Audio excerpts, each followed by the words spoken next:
예배에 오신 여러분 환영하고 축복합니다. 좌우 보시고요. 서로 인사 좀 나눌까요? 환영합니다. 축복합니다.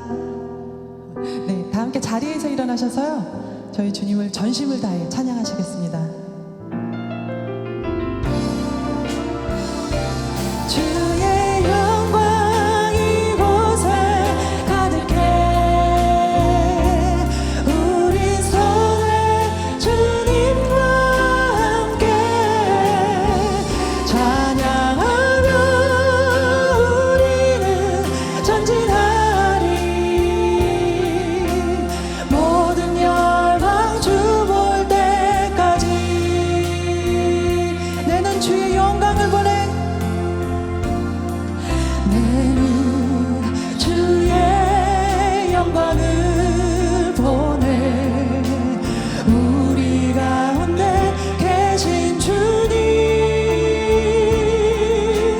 그 빛난 영광 원하는 없고 그 찬송 온 땅 가득해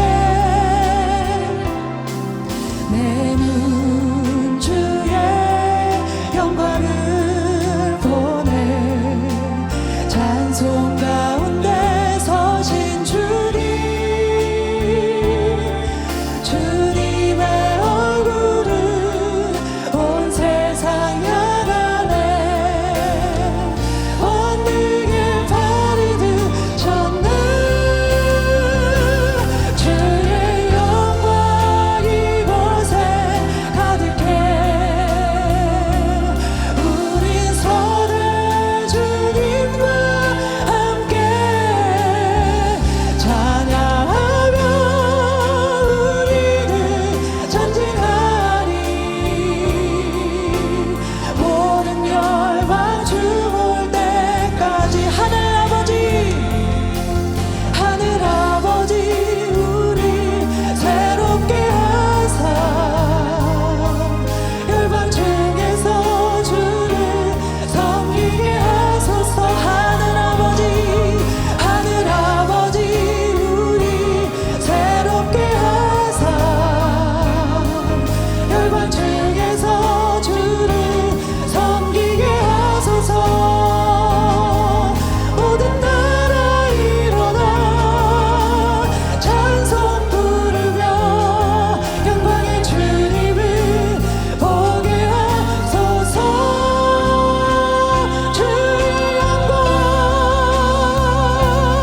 주의 영광 이곳에 가득해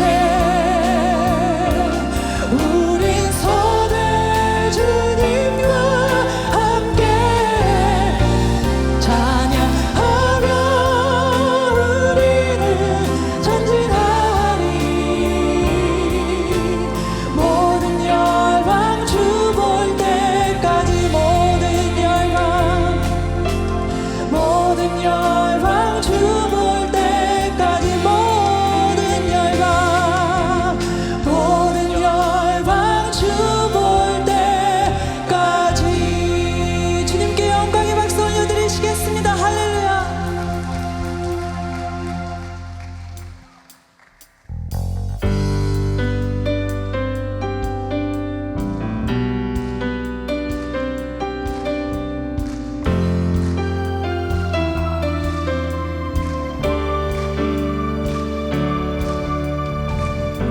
주 이름 찬양 풍요의 강물 흐르는 부요한 땅에 살 때에 주님 찬양해 주 이름 찬양 주 이름 찬양 거칠은 광야와 같은 인생길 걸어갈 때도 주님 찬양해 모든 축복 주신 주님 찬양하리 어두운 날이 다가와도 난 왠지 주의 이름을 찬양해 주의 이름을 주의 이름을 찬양해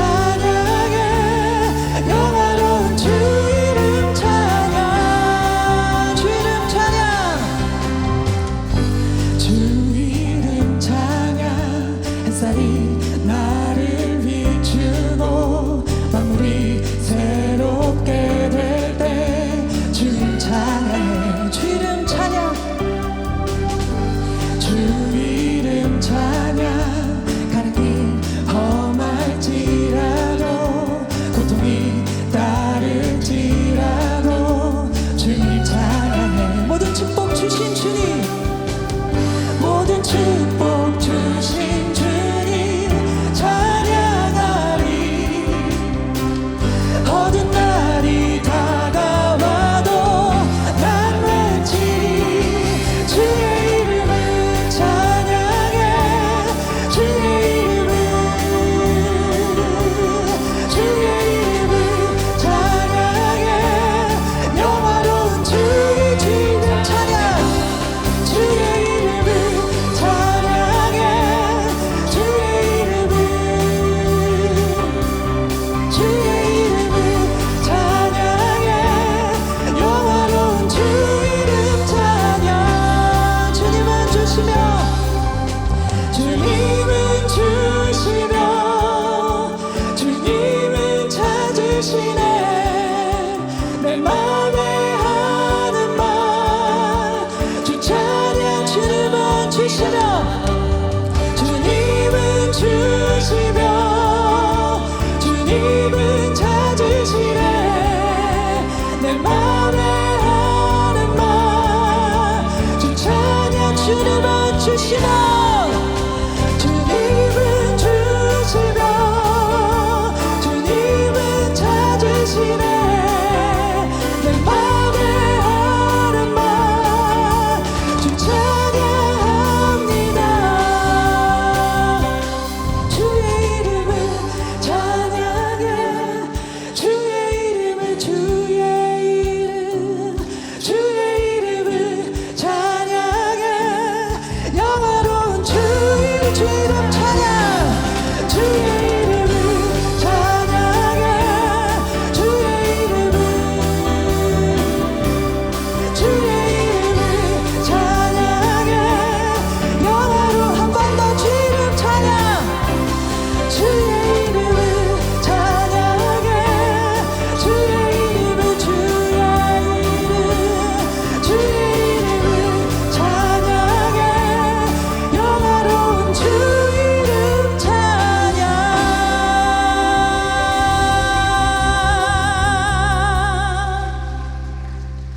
다 자리에 앉으시겠습니다.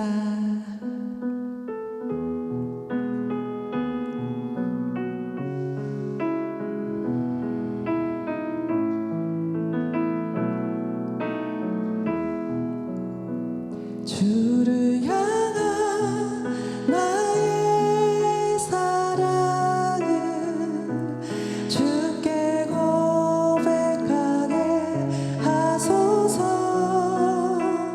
아름다운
여기까지 우리들을 인도해 주신 에베네셀의 하나님 감사합니다. 한 주간의 삶을 마치고 주님 전에 나왔사오니 분주한 마음 정돈하고 온전히 주님을 찬양하며 예배 드릴 수 있도록 우리들을 인도하여 주시옵소서. 우리들의 삶을 주관하시는 하나님 아버지, 때로는 이해할 수 없는 일들이, 때로는 감당할 수 없는 어려움이 닥쳐올 때 주님의 은혜로 믿음의 눈을 뜨게 해 주셔서 너무 두렵지 않게 하시고 주님을 믿고 의지하며 힘든 걸음걸음을 내디딜 때 요단 강물이 마르듯 삶의 어려운 일들이 하나씩 둘씩 해결되게 해 주시옵소서. 부르심을 입은 자들에게 그리스도가 하나님의 은혜요 능력임을 깨닫게 해 주시옵소서. 오늘도 살아계셔서 우리와 함께 하시는 임마누엘 하나님 감사합니다. 지난 우리 삶의 구비구비를 뒤돌아볼 때 늘 함께 하시며 가장 선한 길로 인도해 주셨음에 감사드립니다. 농부의 발자국 소리를 들으며 곡식이 자라듯 하나님의 음성을 들으며 우리들의 신앙이 자라게 해 주시고 우리들이 삶을 통하여 예수 그리스도의 흔적이 나타날 수 있도록 우리들을 사용하여 주시옵소서. 주님의 눈길이 가는 곳에 우리 마음이 머물게 하시고 주님의 손길이 필요한 곳에 우리 걸음을 인도해 주셔서 우리들의 작은 섬김을 통하여 복음의 씨앗이 뿌려지게 하시옵소서. 비록 돌짝밭에 뿌려질지라도 거두시는 이는 하나님이시니 믿고 담대히 나가게 하여 주시옵소서. 우리들의 간구함을 들으시고 필요한 모든 것을 예비하시는 여호와 이레의 하나님 감사합니다. 오래전에 찬양교회를 이곳에 세우셔서 훌륭한 목사님들을 통하여 든든한 기초를 세우시고 이제 예비해 두셨던 노승환 목사님을 보내주시니 감사합니다. 목사님을 통하여 새롭게 말씀과 기도로 훈련시키시고 양육시키셔서 이 사나운 시대에 그저 그런 교회가 아니라 빛과 소금의 역할을 넉넉하게 감당할 수 있는 꼭 필요한 교회가 될 수 있도록 인도하여 주시옵소서. 어려운 시간 지나는 형제 자매들을 위해 기도합니다. 간절함으로 내민 그 손 꼭 잡아 일으켜 세우시고 회복시켜 주셔서 하나님께서 함께 하셨음이 그분들의 간증이 되고 그분들의 찬송이 되게 해 주시옵소서. 우리 자녀들 위해 기도합니다. 점점 거칠어지는 세상 살아가는 동안 많은 현실적인 유혹으로부터 지켜주시고 좋은 만남들을 허락하여 주셔서 교회와 부모로부터 물려받은 좋은 신앙의 전통을 지켜내며 하나님을 믿고 신뢰하며 바른 믿음 생활할 수 있도록 인도하여 주시옵소서. 목사님 말씀 전하십니다. 성령께서 조명해 주셔서 한 조각도 바닥에 떨어지지 않게 하시고 전하시는 말씀이 한 주간 우리들의 삶을 이끄는 힘이 되게 해 주시옵소서.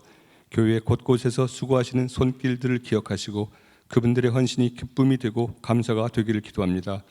지극히 평범한 일상 속에서의 거룩함을 통하여 하나님의 세미한 음성을 들을 수 있도록 우리들을 인도해 주시옵소서. 그의 이름이 내 영혼에 새겨졌다는 시인의 고백처럼 예수 그리스도의 사랑이 우리들 마음에 새겨지기를 소원하며 믿음의 주여 온전케 하시느니 예수 그리스도 이름으로 기도합니다.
다 일어나셔서 하나님 앞에 봉헌하시겠습니다.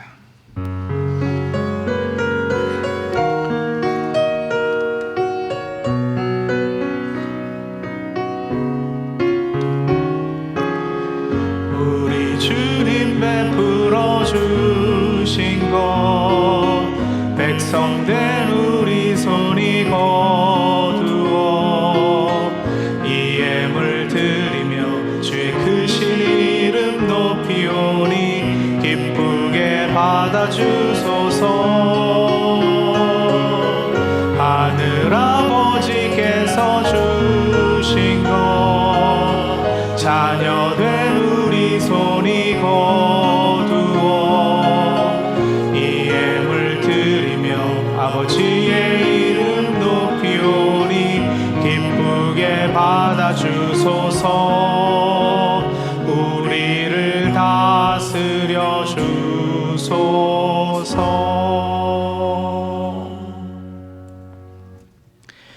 하나님, 영과 진리로 예배하며 감사를 담아 봉헌하게 하시니 감사합니다.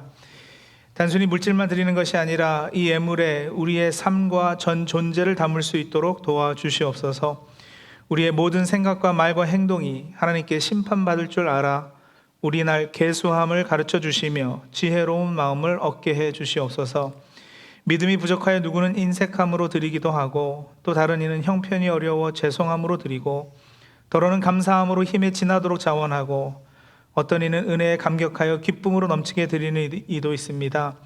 어떤 형편이나 처지에 있든지 하나님 바치는 손길들 돌아봐 주시고 긍휼히 여겨 주시고 믿음 도하여 주셔서 그 삶들을 풍성케 해 주시옵소서. 그래서 하나님께 헌신함이 부담이 아니라 큰 복임을 몸소 체험케 해 주시옵소서.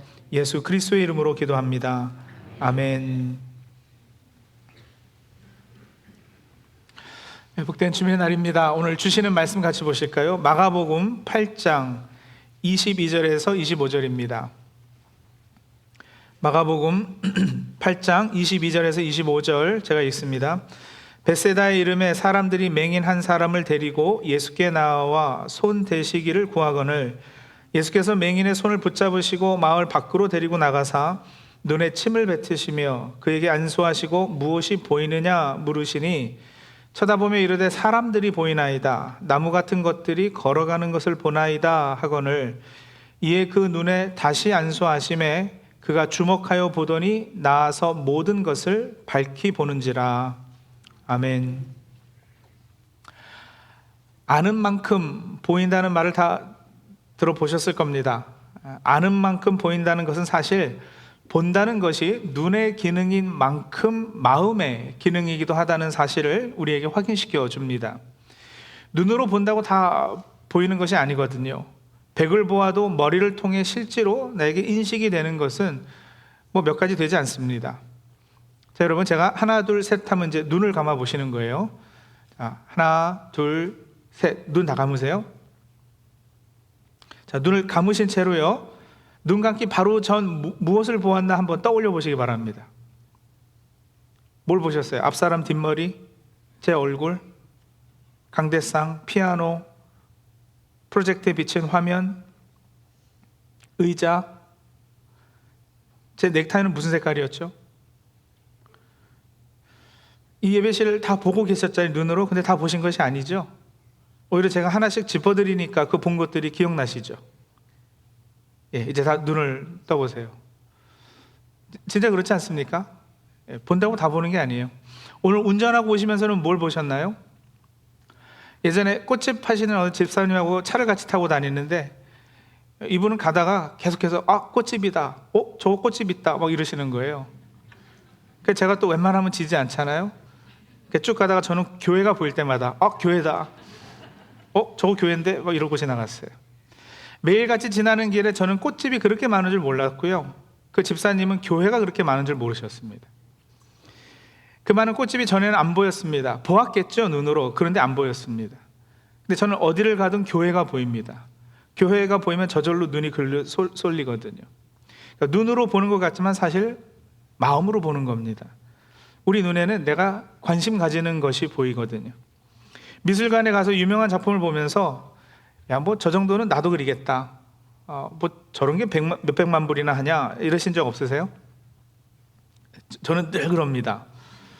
근데 이제 그런 말 할 때마다 자기 수준 탄로나는 거라고 아내가 자꾸 말리는데 주로 여러분 피카소 그림 보고 그러거든요. 피카소 그림은 제가 처음 볼 때도 그러고 지금도 그래요. 볼 때마다 저게 애들 장난이지 저게 무슨 뭐. 근데 여러분 그게 딱 제 수준이에요. 오래전에 추상 표현주의 대표주자라고 하는 잭슨 폴락이라는 화가에 관한 영화를 본 적이 있어요. 잭슨 폴락 혹시 모르시는 분? 저랑 수준이 비슷하십니다. 얼마나 감사한지 모르겠네요. 근데 이분은 이제 큰 캔버스 위에 물감을 그냥 막 뿌리고 던지고 이렇게 이러는 거예요. 그걸 작품이라고 내놔요. 보신 적 있으실 거예요. 그 작품은요. 화가 이름은 몰라도. 처음에는 붓으로 물감을 막 찍더니요. 나중에 찍어서 뿌리더니요. 나중에 손으로 퍼서 막 그냥 던지던데요. 그걸 예술이라고 그래요. 그리고 그 그림이 얼마나 비싼지 몰라요. 이해가 안 가는 거죠. 여러분 저는 몇백만 불 그림하고 몇백 불짜리 그림하고 섞어놓고는 비싼 거 고르라 그러면 못 골라내요. 그쪽에 문외한이거든요. 그냥 아는 만큼만 보는 겁니다. 못 보는 것이 많은 것은 수준이 낮아서 그렇습니다. 근데 그게 우리 신앙생활에도 똑같단 말이죠. 우리 개개인의 삶 가운데서 하나님께서 어떻게 구체적으로 인도하고 역사하시는지 보고 계세요? 보이세요? 우리 찬양교회를 얼마나 사랑하시고 어떻게 선한 길로 인도하고 계시는지 보이세요? 하나님께서 나에게 주신 사명과 내 갈 길이 밝히 보이세요? 이런 귀한 것들을 보지 못하고 있는 것은 분명 신앙적으로 손해보고 있는 안타까운 일이 아닐 수 없습니다. 예수께서 세상에 계실 때 분명 눈먼 자들의 눈을 뜨게 하셨고요, 오늘 말씀처럼 모든 것을 밝히 보게 하시는 사역을 하셨습니다. 성령을 통해서 지금도 오늘도 그 일을 하고 계십니다. 물론 신앙의 관점에서는 아는 만큼 보이는 것이 아니라 믿는 만큼 보입니다. 하나님과의 관계 깊이만큼 넓게 보이는 거죠. 예레미야 33장 3절에 보면 너는 내게 부르짖으라 내가 내게 응답하겠고 내가 알지 못하는 크고 은밀한 일을 내게 보이리라 하셨어요. 부르짖고 간구하고 하나님 앞에 매달리는 만큼 보이는 겁니다. 오늘 우리가 읽은 본문도 이 보는 것에 관한 교훈을 주고 계시는데, 예수께서 눈먼 사람을 눈뜨게 하는 사건 기록이거든요. 우리 개역 개정 번역은 맹인이라고 번역을 했고요. 근데 이게 장애인 호칭으로는 요즘 옳은 표현이 아니죠. 옳은 표현은 시각장애인, 눈먼 사람입니다. 저는 그렇게 고쳐 부를 겁니다. 오늘 본문은 시각장애인을 낫게 한 단순한 치유 사건으로만 그 가치가 있는 이야기가 아니에요.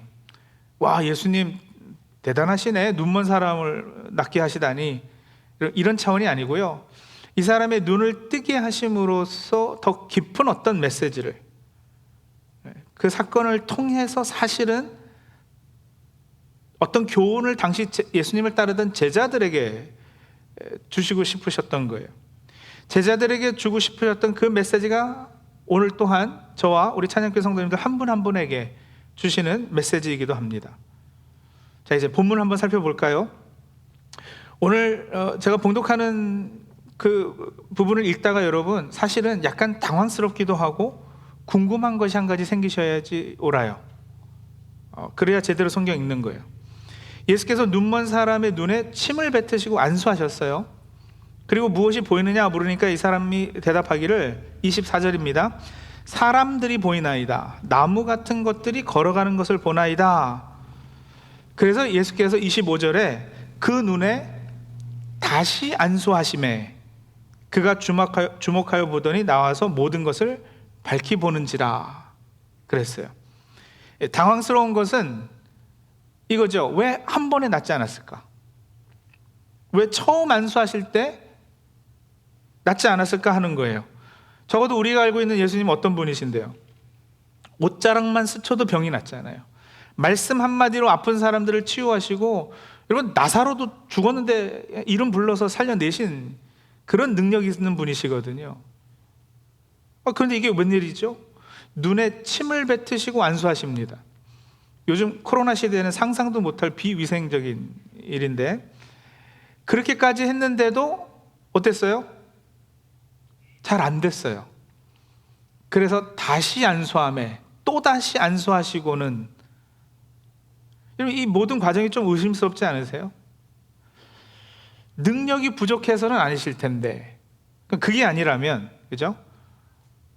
능력이 부족해서 이거 잘 안 되네, 한 번 더 해봐야 되겠다, 이런 것이 아니라면 이 눈먼 사람에게 2번 안수하신 것은 그렇다면 의도적이었다고 봐야 합니다. 그저 멀리 떨어져서 말씀만 하셔도 병도 낫고 눈도 뜨고 죽은 사람도 살고 할 터인데, 이렇게까지 하신 것에는 분명 어떤 뜻이 있으시다는 거죠. 어떤 교훈을 주기 위해서 일부러 그러신 거예요. 의도적으로, 표현이 좀 이상할지 모르지만 쇼하신 겁니다. 이 사건의 문맥을 우리가 살펴봐야지 돼요. 한 단락 위로 올라가서, 가지고 계신 성경 한 단락 본문 위에 올라가서 8장 14절에 보면 여러분 떡 이야기가 나와요. 제자들과 배를 타고 건너편으로 가고 있는데 배에 떡 한 조각이 있었습니다. 그 떡을 보시면서 15절이에요. 예수께서 경고하여 이르시되 삼가 바리새인들의 누룩과 헤롯의 누룩을 주의하라 하시니. 그러니까 떡을 보시면서 제자들에게 영적인 교훈을 주신 거잖아요. 바리새인들, 헤롯, 그 누룩을 조심해라. 근데 이 제자들이요, 그 의미를 영 못 알아듣고는 동문서답하듯 합니다. 야, 예수님께서 배가 엄청 고프신데 우리가 떡을 한 개밖에 안 가지고 와서 화나셨는 모양이다. 그러니까 17절에 예수께서 뭐라 그러시냐면 너희가 어찌 떡이 없음으로 수군거리느냐, 아직도 알지 못하며 깨닫지 못하느냐, 너희 마음이 둔하냐 하고는 18절이 지금 이 단락과 오늘 우리 본문 단락을 연결해주는 연결고리예요.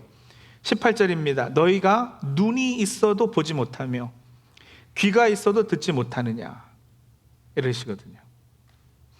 눈이 있어도 보지 못하고 귀가 있어도 듣지 못한다. 누가 시각장애인이고 누가 청각장애인이냐? 너네들, 제자들, 너희가 바로 눈먼 자들이다. 제자들, 너희가 바로 듣지 못하는 자들이다. 그렇게 아직도 마음이 둔해서, 아이고, 이게 이제 예수님이 안타까워하시는 부분이에요. 예전에 CCM 곡으로도 만들어졌던 송명희 시인의 참소경이라는 시가 있어요. 송명희 시인은 소아마비로 한 글자 쓰는데도 뭐 몇 분이 걸리는 이런 분이시잖아요. 참소경, 그 시의 내용이 이렇습니다. 참소경이 누구인가?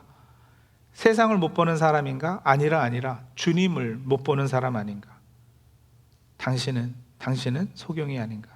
안진뱅이 누구인가? 이 땅을 못 걷는 사람인가? 아니라 주님께 못 가는 사람 아닌가? 참 병신이 누구인가? 세상을 모르는 사람인가? 아니라 주님을 모르는 사람 아닌가? 벙어리가 누구인가? 유창함을 못하는 사람인가? 아니라 기도를 못하는 사람 아닌가? 참 죄인이 누구인가? 자기 죄에 슬퍼하는 사람인가? 아니라 자기 죄 모르는 사람 아닌가? 요즘은 사용하면 안 되는 뭐 소경, 안진뱅이, 병신, 병어리 이런 표현을 사용하긴 했지만 이런 찌름이 있지 않습니까? 참 소경, 참 안진뱅이, 참 병신, 참 벙어리가 누구인가? 근데 여러분, 오늘 본문이 바로 그 메시지를 전하고 있는 거예요. 제자들, 너희가 나를 그렇게 따라다니고 내가 그렇게 기적을 베풀며 이 기적이 무슨 의미인지 가르쳐주고 그러지 않았느냐? 여러분, 그래서 19절, 20절 이어지는 말씀 보세요. 전에 내가 떡 5개 가지고 5,000명 먹이고는 몇 바구니 남겼더냐라고 물어봐요. 제자들이 대답하죠. 12바구니요. 그리고 전에 떡 7개로 4,000명 먹이고는 몇 광줄이 남았더냐? 또 물어보세요. 그러니까 7이요. 대답은 잘해요. 그런데 내가 지금 이 떡 하나밖에 없다고 화를 내겠느냐, 이 둔한 사람들아. 아직도 보지 못하고 아직도 듣지 못하냐. 꾸짖으시면서 이제 이어서 22절에 이 눈먼 사람 이야기가 나오는 거라니까요. 그러니까 여러분, 예수님께서 이렇게 제자들을 가리키신 기법을 우리가 enacted parable이라 그렇게 불러요. enacted parable. 그러니까 예수님이 말씀으로 비유를 많이 가르쳐 주셨잖아요. 비유를 말씀하셨는데 적어도 이 사건에서는 몸으로 직접 행동으로 비유해서 보여주셨다라는 거죠. enacted parable. 지금 예수님을 따르는 제자들의 신앙 수준, 영적 수준이 이게 뭔가 보기는 하는데 아직 희미하게 보는 수준이라는 거예요. 사람들이 그저 나무 같은 것들이 걸어다니는 듯이 보이는 그 정도 시야로 보는 수준의 이 믿음을 가지고 있는 거예요. 제자들이 눈을 뜨기는 떴어요. 전에는 영적으로 완전히 눈먼 자들이었는데 이제는 예수님 대단하신 분 같아. 이분을 따라야겠다 하면서 예수님을 스승으로 모시는 헌신을 했습니다. 그래서 아무것도 보지 못하는 완전한 시각장애인들은 아니에요. 다시 말하면 첫 번째 안수는 이미 받았어요. 눈에 침 뱉어서 만져주셨기에 조금씩 보기 시작한 거예요. 근데 아직 모든 것이 밝히 보이지는 않아요. 이 본문에서 제자들의 현 수준은 이 시각장애인이 첫 번째 안수 받고 희미하게 보던 그 수준과 같다는 말씀입니다. 제자가 되어 예수님을 따르긴 하는데 아직도 자기 나름의 세속적 욕망에 예수님을 이용하고자 하는 마음이 더 커요.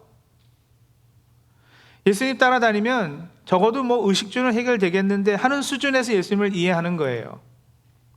요한복음 6장 15절에 이런 기록이 있거든요. 그러므로 예수께서 그들이 와서 자기를 억지로 붙들어 임금으로 삼으려는 줄 아시고 다시 혼자 산으로 떠나가시니라. 여러분, 이게 오병이어 사건 바로 직후거든요. 다 배불리 먹이니까, 그런 기적을 행하니까 억지로 잡아다가라도 임금 삼으면 우리 먹는 문제는 해결되겠구나 했다라는 거죠. 그래서 적어도 이 본문의 제자들의 그 수준, 예수님을 따르는 더 궁극적인 이유가 뭐였을까? 복음서들을 이렇게 정리해 보면 이거예요. 예수께서 이스라엘을 로마에서 해방시키고 새 나라를 세우실 때 그 우편에 나를 좀 앉혀주십시오. 그 좌편에 나를 좀 앉혀주십시오. 한 자리씩 하려는, 그래서 떵떵거리는 속셈이 다들 있었고요. 그것도 아니면 적어도 예수님 따라다니면 먹는 문제, 병 문제 이런 거는 해결되겠구나 하는 수준이었다는 것이죠. 여러분, 예수님은요 분명 굶주림자에게 먹을 것 주십니다. 아픈 사람 찾아가셔서 병도 낫게 해주십니다. 그러나 다 과정이에요. 당장 삶의 여러 가지 문제 때문에 하나님께 매달리고 해결받기 위해 간절히 기도하고 하나님 주시는 복 받기를 사모하는 것은 여러분 잘하시는 거예요. 그것을 무조건 다 그냥 기복신앙이라고 부정적으로 이야기해서는 안 됩니다. 그런 기도를 할 수 있는 것은 당연한 하나님 자녀로 가지는 특권이고 좋은 것이에요. 하지만 이제는 신앙의 연륜이 어느 정도 쌓였고 때가 되었는데도, 그런데도 아직 뚜렷이 보지 못하고, 아직도 정확한 음성을 듣지 못하고, 아직도 마음이 둔한 수준에 머물러 있다면, 그렇다면 이건 예수님께서 본문의 제자들 향해 그러셨듯이 안타까움을 품을 수밖에 없는 것이죠. 그런 사람들에게 필요한 것이 그럼 뭘까요, 여러분? 첫 번째 안수했는데 아직 희미하게밖에 못 보니까, 그래서 필요한 게 뭘까요? 두 번째 안수예요. 두 번째 안수가 필요한 거예요. 25절입니다. 이에 그 눈에 다시 안수하심에 그가 주목하여 보더니 나와서 모든 것을 밝히 보는지라. 이 두 번째 안수 받으시고 모든 것을 밝히 보시는 우리 여러분들이 다 되시기 바랍니다. 자, 그럼 이 두 번째 안수가 뭘 말하는 거냐? 뭘 가지고 두 번째 안수를 하는 거냐? 이 사건 바로 다음에 어떤 일이 있느냐면요, 여러분, 성경은 어느 한 구절만 떼서 읽고 해석하려면은 오해하기가 참 쉬워요. 그래서 문맥을 살펴야 되고 그 흐름을 봐서 이해를 해야 되는데, 이게 지금 다 연결되는 이야기거든요. 4,000명 먹이시고 7광줄이 떡 남은 이야기서부터 해가지고, 성경 가지고 계시면 한번 보세요. 거기서부터 해서 배 타고 건너갈 때 떡 이야기, 아까 전에 이야기한 누룩을 조심해라, 그러니까 못 알아들었고, 그래서 소경 이야기를 통해서 제자들에게 니네들이 지금 그 수준이다 이야기하셨고, 그리고 이제 나오는 이야기가 뭐냐면, 예수님이 제자들에게 질문을 하셔요. 사람들이 나를 보고 누구라 하더냐? 그러니까 제자들이 대답하죠. 세례 요한이라고도 하고요, 엘리야 선지자 중에 하나라 하던데요. 그래? 그럼 너희는 나를 누구라 하느냐? 그 질문에 베드로가 자신 있게 대답하죠. 뭐라 그럽니까? 주는 그리스도이십니다. 정답이죠? 네, 정답이에요. 답을 맞췄기 때문에 예수님께서 더 깊은 말씀을 해주세요. 내가 이제 고난을 받고 십자가에 달려 죽어야 할 것이다. 그리고 사흘 만에 다시 살아날 것이다. 근데 여러분, 고난을 받고 죽어야 한다는 말씀에 베드로가 정색을 합니다. 32절 보세요. 32절, 드러내놓고 이 말씀을 하시니 베드로가 예수를 붙들고 항변하매. 여기 항변이라는 단어가 여러분 사실은 꾸짖었다라는 뜻이에요. 영어 성경에는 rebuke로 분명되어 있어요. rebuked Jesus. 근데 이게 한국 사고방식에서는 제자가 선생님을 꾸짖는 것이 말이 안 되잖아요.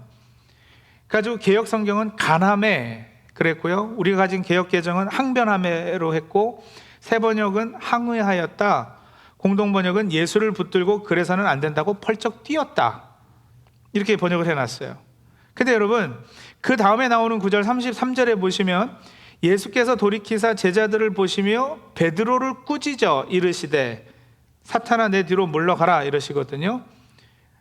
여기에 베드로를 꾸짖을 때 꾸짖어라는 그 원어 헬라어 단어하고 32절에 항변하매라는 헬라어 단어가 사실은 똑같아요, 원어로는요. 근데 번역만 32절에 우리는 항변하매, 그리고 33절은 꾸짖어 일어났어요. 근데 같은 단어예요. 베드로가 예수님을 꾸짖은 거예요. 막 뭐라 그런 거죠. 내가 왜 당신 쫓아다니는 줄 알아? 예? 내가 왜 그물도 버려두고 하고 있던 생업도 내팽개치고 지금 당신 따라다니는 줄 아냐고? 막 이러면서 따지고 꾸짖었어요. 근데 여러분, 우리의 그 심정이 이해가 되잖아요. 우리도요, 입으로는 고백해요. 당신이 그리스도십니다. 주님이십니다. 그런데 우리 항상 궁금하잖아요. 그래서 기도할 때마다 따지지 않으세요? 하나님 도대체 언제 부자 되게 해주실 겁니까? 언제 높은 자리 한 자리 해주실 겁니까? 제가 바친 만큼 돌려받긴 하는 겁니까? 내가 시간 내서 교회 가가지고 봉사하고 헌금하고 쫓아다니고 있는데 대체 저에게 해주시는 거가 뭡니까? 이런 거 다 내려놓고 지금 하나님 섬기고 있는데 더 고생하라고요? 고난받고 십자가에 못 박혀 죽는다고요? 그럼 나는 어떻게 되는데요? 내가 그동안 투자한 건 다 어떻게 되는데요?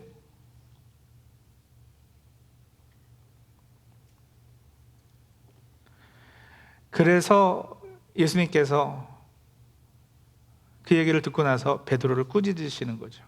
33절에 이렇게 꾸짖으세요. 네가 하나님의 일을 생각하지 아니하고 도리어 사람의 일을 생각하는도다. 하나님 중심이 아니라, 그렇죠? 신앙도 교회도 결국 너 자신을 생각하는 사람의 일, 자기 중심적인 어떤 속셈을 위해서 사용하고 있는 거다. 그걸 지적하셨어요. 그리고 그런 신앙의 형태를 예수님께서는 사탄아 이렇게 부르신 거예요. 내 뒤로 물러가라. 여러분, 희미하게 보는 것의 위험성이 여기 있어요. 운전할 때 안개가 자욱이 끼어 있으면 앞이 보이지 않아서 속도를 내지 못합니다. 방향 감각도 흐려져요. 아예 안 보이면 운전대를 잡지를 않을 텐데, 근데 뭔가 보이긴 하니까 운전하겠다고 달려드는 거예요. 근데 희미하니까 위험하죠. 한 개인도 그렇고 한 공동체도 그렇습니다. 희미하게 보는 것에 위험성이 있어요. 안개가 걷히고 맑은 아침 햇살로 만물이 뚜렷이 보이듯 우리 인생의 앞길이 뚜렷이 보여서 슬슬 속도를 내기를 원하세요? 우리 공동체가 나아갈 방향이 설정되고 전에 보이지 않던 길들이 뚜렷이 보이기 시작해서 이제 그 도로 위를 한번 쌩쌩 달려보기를 소원하십니까? 그렇다면 여러분, 두 번째 안수를 받으셔야 돼요. 물 위를 걷는 체험을 하려면 배에서 일단 뛰쳐내려야 되지 않겠어요? 근데 그러면 왜 안 두렵겠어요? 그냥 물에 빠질 것 같고 죽을 것 같겠죠. 그러나 여러분, 풍랑이 아무리 거세도 예수님에게 초점만 맞추고 있으면 계속해서 물 위를 걷는 기적의 삶이 우리 일상이 될 수 있습니다. 서서히 눈이 뜨이는 과정이긴 하지만 이제 신앙의 연수가 어느 정도 되신다면, 이제 더 깊은 하나님의 은혜의 체험을 하시기 원한다면, 이제 하나님의 크고 비밀한 것들을 보시기 원한다면 두 번째 안수를 받으십시오. 두 번째 안수는 그럼 목사님 어떻게 받는 건데요? 예수님께서 베드로를 꾸짖으신 다음에 이 말씀을 해주세요.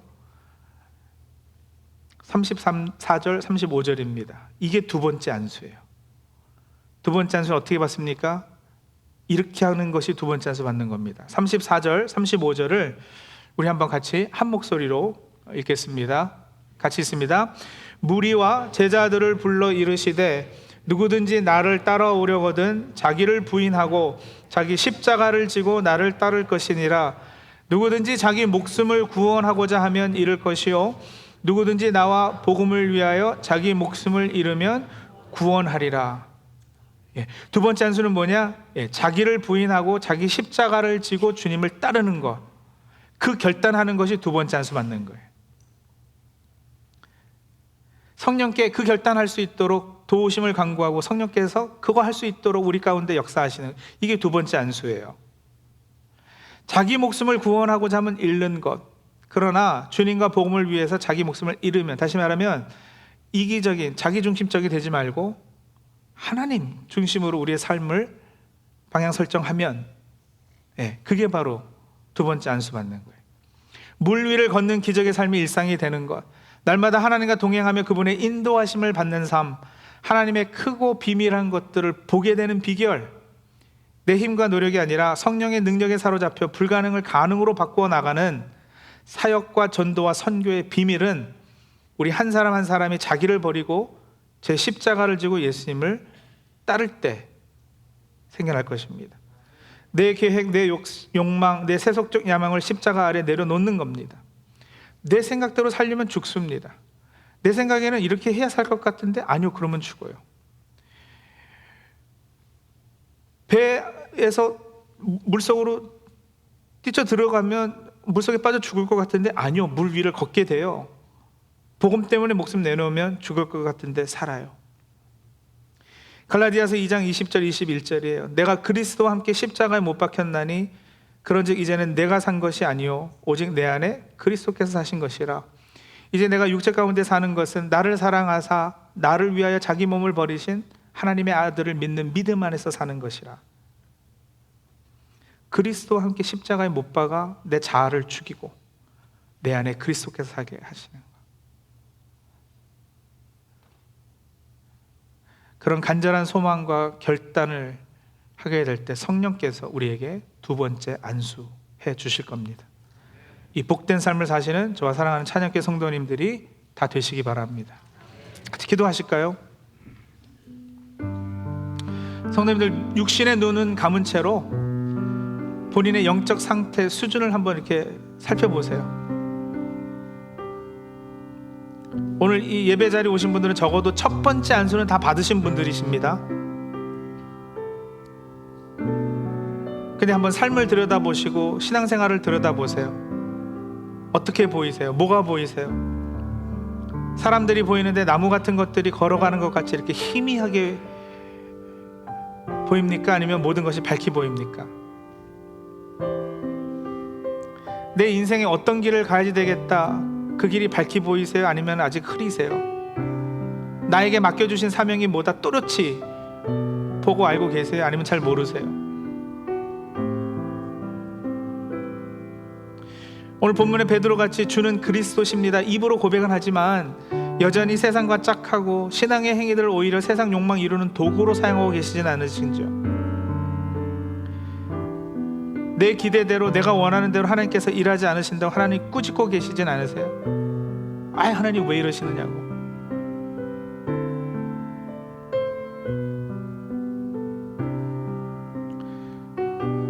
그래서 우리 이 시간 같이 기도하며 나가죠. 육신의 눈은 감은 채로요, 주님 제 눈에 다시 안수하여 주시옵소서, 두 번째 안수해 주시옵소서, 그렇게 기도하시는 거예요. 하나님, 나 자신을 부인하고 주님 십자가 지고 주님을 따르겠습니다, 이렇게 결단의 기도하시는 거예요.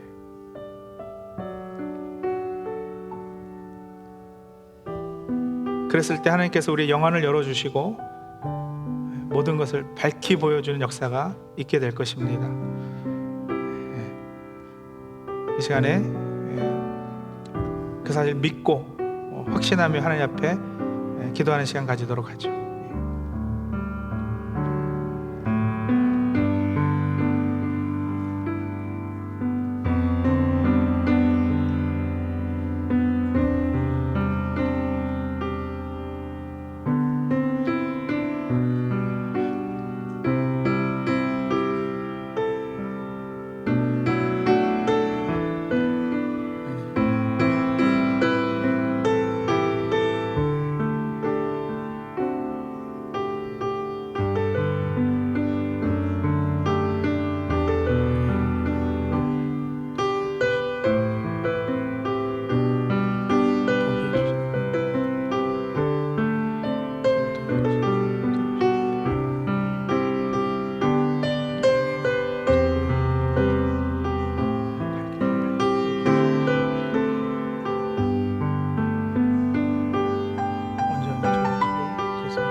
하나님, 우리 눈을 뜨게 해주셔서 보게 하시니 감사합니다. 그러나 아직 모든 것이 뚜렷하게 밝히 보이는 것이 아니라 이 시간 하나님 앞에 결단하며 기도하며 나갑니다. 하나님, 내가 가지고 있는 나름의 어떤 계획들, 내 뜻, 특히 세상과 짝하는 마음, 이런 것들을 이제 십자가 아래 내려놓게 도와주시옵소서. 그런 내 옛 사람을 십자가에 못 박을 수 있도록 도와주시옵소서. 그리고 이제는 내가 산 것이 아니오 오직 내 안에 그리스도께서 사신 것이라 고백하고, 나를 사랑하사 나를 위하여 자기 몸을 버리신 하나님의 아들을 믿는 믿음 안에서 사는 삶 될 수 있도록 주님 복 내려 주시옵소서. 그렇게 두 번째 안수 받은 사람으로서 사명 가지고 우리의 나아갈 바를 밝히 보며 나아갈 수 있는 주의 백성들 삼아 주시옵소서. 예수님의 이름으로 감사하며 기도합니다. 아멘. 우리 다 자리에서 일어나셔서 같이 주신 말씀 기억하고 또 하나님 앞에 결단하면서 같이 찬송하죠. 찬송가 449장입니다.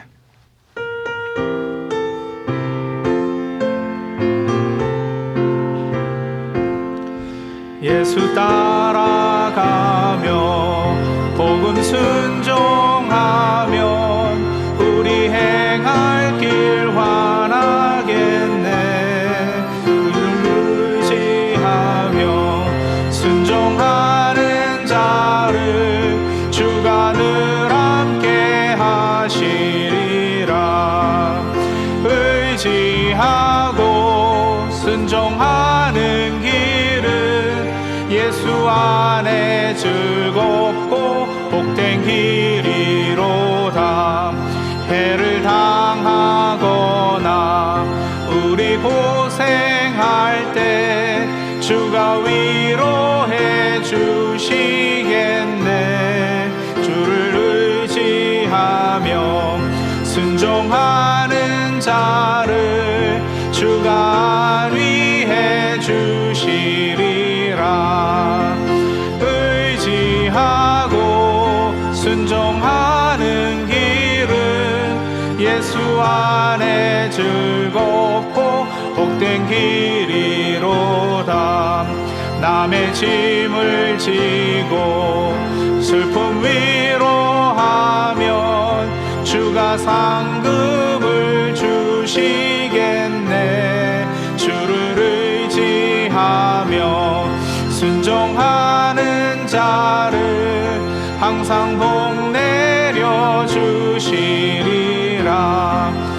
의지하고 순종하는 길은 예수 안에 즐겁고 복된 길이로다.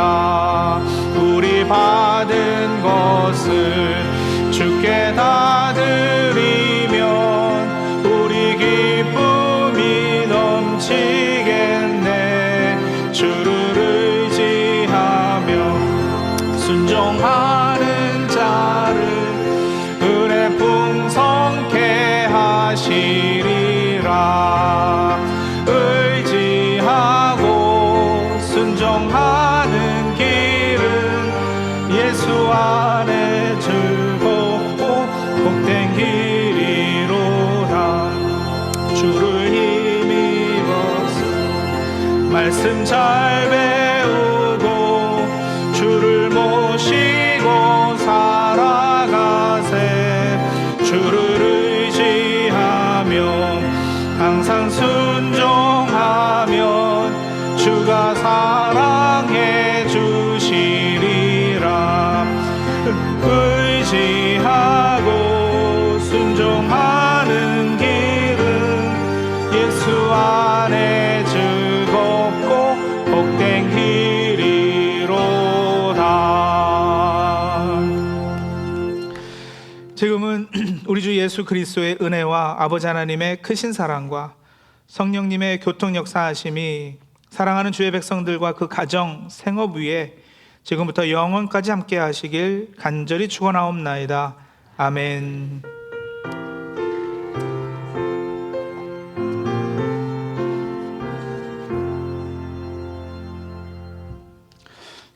다 자리에 앉으시고요.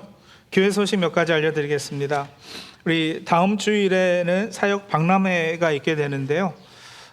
다음 주일에 이제 친교실에 각 이렇게 테이블 하나씩 한 위원회별로 이렇게 부스를 셋업해서 그 위원회 하는 사역들이 어떤 것이 있는지, 또 어떤 일꾼들, 봉사자들이 필요한지, 또 그 부서에는 예를 들면 어떤 사역에 뭐 주일 몇 시서부터 몇 시 뭐 이렇게 아주 자세하게 그런 안내들을 해드릴 예정입니다. 그리고 다음 주 그렇게 그 사역 박람회 참석하시기 전에 이렇게 보시면 우리 일터 안내를 나눠드릴 거거든요. 못 받으신 분은 저 뒤에 테이블에 있습니다. 하나씩 받으셔서 각 위원회별로 일터별로 어떤 봉사자들을 필요로 하고 있는지 이렇게 보시면 다 나와 있습니다. 그래서 미리부터 기도하시고 마음 준비하시고 다음 주에 오셔서 우리 한 부서 이상씩은 다들 이렇게 좀 사인업 하셔서 섬겨주시면 감사하겠습니다. 10월 31일은 할렐루야 나이트를 합니다. 우리 어린 자녀들 있으시면 같이 오셔서 같이 시간 보내주시면 감사하겠고요. 어린이 청소년 교회 학부모 초청의 날이 우리 부서별로 이렇게 날짜가 안내가 되었습니다. 보시고 우리 학부모님들 꼭 참석해 주시기 바랍니다. 우리 이른비 예배 때 특별 찬양, 특별 연주 신청자를 모집을 합니다. 우리 신청을 받습니다. 그래서 뭐 개인이 찬양하시겠다, 뭐 가족이 함께 와서 하시겠다, 아니면 뭐 사랑방에 우리 식구들이 같이 와서 하겠다.